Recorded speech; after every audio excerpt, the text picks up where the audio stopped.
Dress to impress. Dress to impress to supersize and grow your business. My video stopped in the middle. Sharon Horne-Ellstrom here. Thelma is all dressed up with somewhere fun to go, apparently. Today, our idiom is dress for success in order to grow and build and supersize your business.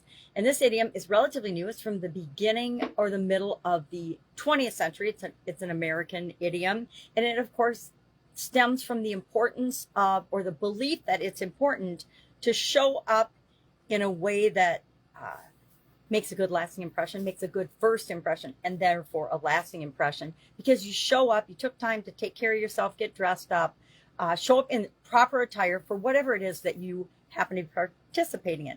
So it's a popular cultural belief and an idiom for us to show up to important meetings, to job interviews, to our wedding, for example. We should show up in a wedding dress, or whatever the event is or the occasion. I used to love to get dressed up. I used to get dressed up every Tuesday in college. I don't know why I decided to, but for some reason when I was going to college, I figured, well, when I get out of college, I'm gonna have to get dressed up every day. So I might as well start practicing while I'm in college. So every Tuesday, I would wear a dress or a suit or a skirt and a nice blouse or something. But every Tuesday, I would dress a little bit better than I would when I went to everyday classes. And so it was just a fun thing for me to do. And I really noticed the difference in way people responded and treated me on Tuesdays than on other days of the week.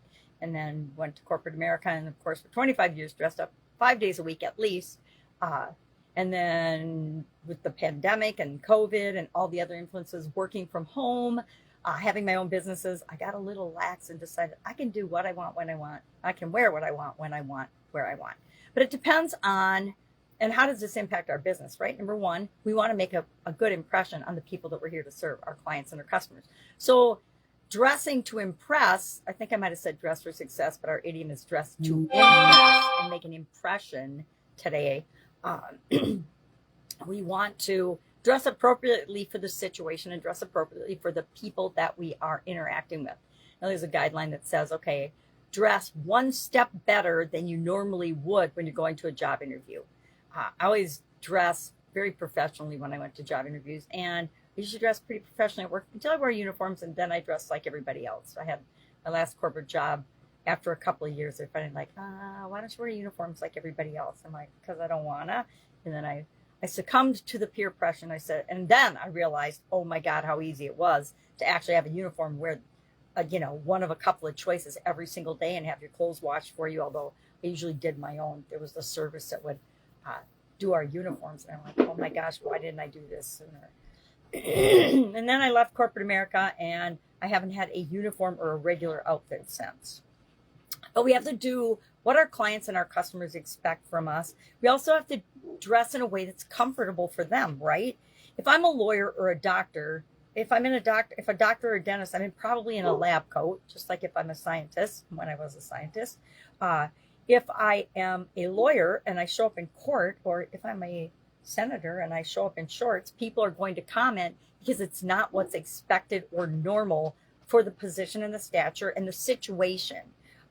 If you show up in a job interview in cutoffs and a torn T-shirt, what's the probability you're going to get the job? I can't think of very many jobs that are going to think that that's awesome.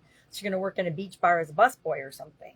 But we also want to do what makes the impression that we want to give. If we want to come off as a casual, comfortable business, then our people will dress in a more casual and comfortable way. Prior to COVID, it was always, it wasn't always, but a lot of companies had casual Fridays where you could dress more casual. You could actually wear jeans on Fridays. I mean, I've been in the world of work for long enough when we always dressed up, and then I guess it was probably decades ago now, some companies adopted casual Fridays. And then with COVID and work from home, I think that styles have gotten a lot more casual. And what's expected has changed as well. But you need to do what's right for your situation, because that's the one that matters most. And you can decide for your organization based on your culture and the environment you want to create, what you want the dress code to be. Schools have dress codes. And some of them are interestingly and politically driven, but others are what makes sense for learning. And my kids went to a Catholic school for the first 8 years of their lives, and they had uniforms. They wore uniforms every day. They could wear jeans when they reached the junior high grades, but prior to that, they wore school uniforms. And then that's when I started wearing uniforms, and I was like, oh my gosh, I knew how much easier it made life for my kids and shopping, school shopping for the kids, but I hadn't realized what a positive impact it would have on me. So maybe in the next few months, probably not, if you see me dressed the same way pretty much every day, guess what? I've decided on a uniform. Probably not going to happen. All right.